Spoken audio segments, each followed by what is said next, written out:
અમદાવાદ શહેરનું વધુ એક મોટી ભેટ મળવા જઈ રહી છે। શહેરની રોનકમાં વધુ વધારો કરવા માટે આઇકોનિક રોડ બનાવવામાં આવશે। અંદાજિત 350 કરોડના ખર્ચે 7 ઝોનમાં એક આઇકોનિક રોડ બનાવવામાં આવશે।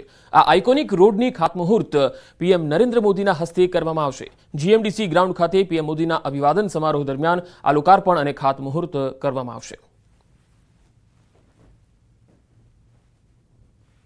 દેશના માનનીય વડાપ્રધાન આદરણીય નરેન્દ્રભાઈ મોદી સાહેબ ત્રીજી વાર વડાપ્રધાન બન્યા બાદ જ્યારે ગુજરાતમાં અને અમદાવાદમાં આવી રહ્યા છે ત્યારે આ મહાનગરને અનેક આપણે વાત કરીએ કે 7 જેટલા જે વિવિધ રોડો છે, આઇકોનિક રોડો છે, એની ભેટ સોગાદ આપવાના છે।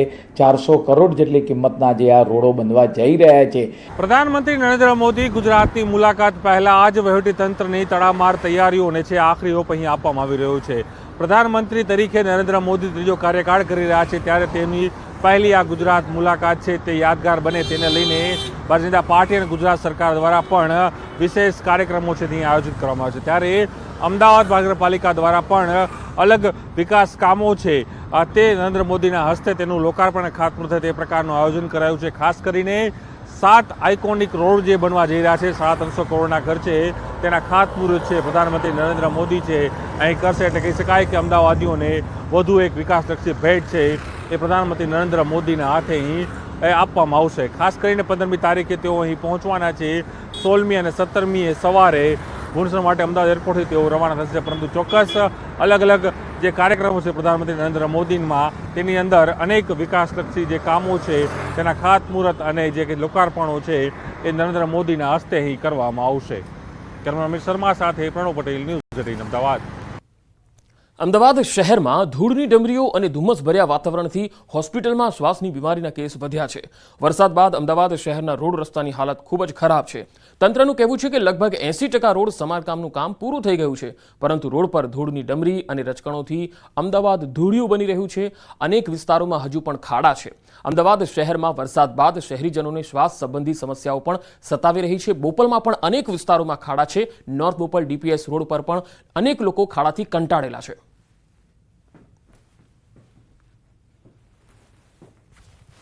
ખૂબ જ થાય છે, લોકો સ્વાસ્થ્યને હાનિકારક છે અને નાના બાળકોને પણ ખૂબ જ તકલીફ પડે છે। અને સોસાયટીમાં તો કેસ તો ઠીક છે, તાવના થોડા પ્રોબ્લેમ છે મચ્છરને હિસાબે અમુક, પણ ધૂળની ડમરીના કારણે સ્વાસ્થ્યને ખૂબ જ હાનિકારક થાય છે। અમદાવાદ શહેરમાં સરકારી અને ખાનગી હોસ્પિટલોમાં લોકો કમરના દુખાવા અને શ્વાસની બીમારીની ફરિયાદ લઈ મોટી સંખ્યામાં આવી રહ્યા છે। આ અંગે પલ્મોનોલોજિસ્ટે કહ્યું કે જર્જરિત રોડ રસ્તાને કારણે ધૂળની ડમરીની અસર હવામાં થઈ રહી છે, જેના કારણે લોકોને એલર્જી સાથે શ્વાસની બીમારી થઈ રહી છે। જ્યારે રોજની ઓપીડી અમે લોકો લગભગ 20 થી 25 પેશન્ટો જોતા હોઈએ છીએ, એમાંથી શ્વાસ સંબંધિત કેસીસમાં 10 થી 15 કેસીસ હોતા હોય છે। ધૂળના રજકરણોને એ જવાબદાર છે, કારણ કે ધૂળિયું વાતાવરણ થાય કે અત્યારે આપણે જોઈએ છીએ કે રસ્તાઓ પર ડામરને છૂટા પડી જાય એના કારણે ધૂળને બધું જોવા મળશે। ખાડાના કારણે ધૂળને ઉછળતી હોય એના કારણે પણ તકલીફ થઈ છે।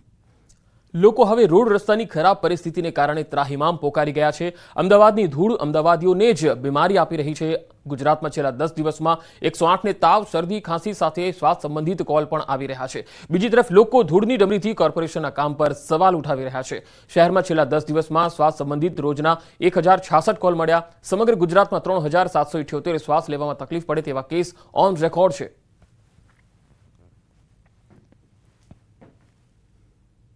અમદાવાદ શહેરમાં શ્વસનની બીમારી વધી રહી છે। આ વાત સાબિત આ રોડ ઉપરથી થઈ રહી છે।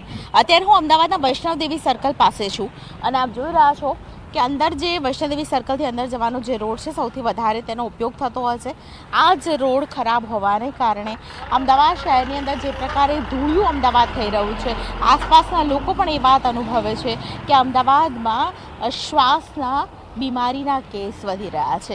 શ્વસન ક્રિયા મુશ્કેલ બની રહી છે। તેની પાછળનું કારણ આ પ્રકારની ધૂળ અને રજકણો વાતાવરણમાં હવામાં ફેલાઈ રહી છે અને તેને કારણે સૌથી વધારે મુશ્કેલી નાના બાળકોને પણ પડે છે અને વડીલોને પણ પડે છે। આ માત્ર અમદાવાદ વૈષ્ણવદેવી સર્કલના વિઝ્યુઅલ્સ આપ જોઈ રહ્યા છો, પરંતુ માત્ર અમદાવાદની વાત નથી, સમગ્ર અમદાવાદમાં આ પ્રકારની પરિસ્થિતિ છે તે સર્જાય છે। આપ અત્યારે પણ જુઓ આ પ્રકારના દ્રશ્યો છે તેને કારણે હવામાનમાં જે વાતાવરણમાં ખાસ રજકણો અને ધૂળનું પ્રમાણ વધ્યું છે અને તેને કારણે શ્વસન ક્રિયામાં ખૂબ જ મુશ્કેલી વડીલોને અને દરેક વ્યક્તિને પડી રહી છે.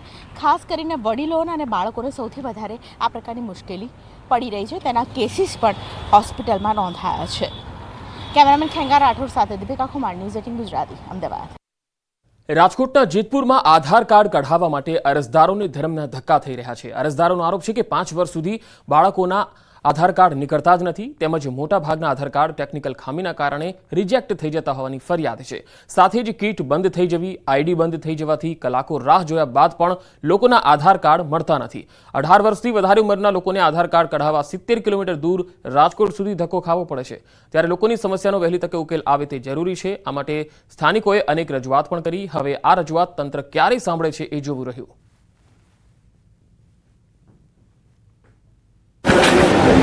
આધાર કાર્ડ માટે જેમ કે અહીંયા કામગીરી ચાલુ છે, પણ જે ખાલી નામની કામગીરી હોય ને એવું લાગી રહ્યું છે. આ કામગીરીની અંદર પહેલો પ્રશ્ન તો એ છે કે 0 થી 5 વર્ષની ઉંમરના બાળકો જે હોય છે એ બાળકોના આધાર કાર્ડ અહીંથી ઇસ્યુ કરવામાં જ નથી આવતા. જો આ આવડી મોટી મામલતદાર ઓફિસ હોય અને આની અંદર શહેર અને તાલુકાના એટલા બધા માણસો હેરાન થતા હોય તો આ બધી કામગીરી અહીં નહીં વહેલી તકે ચાલુ થાય અને સરળ રીતે અને સરસ રીતે જે રીતે કામગીરી થાય એવું કામ શરૂ કરે એવી અમારી માંગણી છે. કામગીરી આપણે જેતપુરમાં 3 જગ્યાએ હાલે છે. એમાંથી ખાસ કરીને નાના બાળકો જે અત્યારે વાલી દીકરી યોજનાના જે ફોર્મની ભરાય છે એટલે નાના બાળકોના આધાર કાર્ડ છે જે તાલુકા પંચાયત ICDS ની અંદરમાં જે કીટ આવેલી હતી એટલે ઘણા સમયથી અનેક દિવસથી બંધ છે. એક જગ્યાએ બધા અહીંયા ભેગા થાય છે એના હિસાબે ટ્રાફિકનો પ્રેમ પ્રકરણમાં બબાલ, બે જૂથ વચ્ચે પથ્થરમારો. આણંદના વિદ્યાનગરમાં મોડી રાત્રે બનાવ બન્યો. હરિઓમ સ્મશાન પાસે બે જૂથ વચ્ચે અથડામણ થઈ. વાહનોને પણ નુકસાન પહોંચ્યું. 2 થી 3 લોકો ઘાયલ થયાની વિગતો હાલ સામે આવી છે. ઘાયલોને કરમસદની હોસ્પિટલ ખસેડાયા છે. મામલો ગીચ કરતા પોલીસ હાલ સ્થળ પર પહોંચી હતી. ફોનલાઈન પર સંવાદદાતા જનક જોડાઈ ચૂક્યા છે. જનક, આખો મામલો શું હતો? પોલીસની કેવી કાર્યવાહી? મિત્તલ, ગઈકાલે આણંદ જિલ્લાની સાક્ષર નગરી વિદ્યાનગરની ઘટના છે. હરિઓમનગર એક વિસ્તાર છે, ત્યાં સ્મશાન પાસેની આ ઘટના છે. મૂળ મુદ્દો આ સમગ્ર ઘટનામાં એ છે કે ગયા વર્ષે દિવાળીમાં એક ભરવાડ સમાજના એક વ્યક્તિ એક કાર લઈ અને જતા હતા ને ત્યારે એક વ્યક્તિને અકસ્માત થયો હતો અને ત્યારે એક વ્યક્તિએ લાકડીથી હુમલો કર્યો હતો. એ જૂની અદાવત અને સાથે સાથે એક ચર્ચા એ પણ છે કે પ્રેમ પ્રકરણ, એના કારણે ભરવાડ અને વસાવા સમાજ વચ્ચે ઘર્ષણ થયું હતું. સામે પથ્થરમારો થયો હતો. એક વ્યક્તિ ધવલ માછીને ખૂબ માર મારવામાં આવ્યો છે, જેને શ્રી કૃષ્ણ હોસ્પિટલ કરમસદ ખાતે ખસેડાયો છે અને સમગ્ર વાતાવરણ આખું તંગદિલી ફેલાઈ હતી.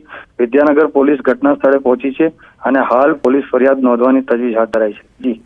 જી જનક, આભાર માહિતી બદલ.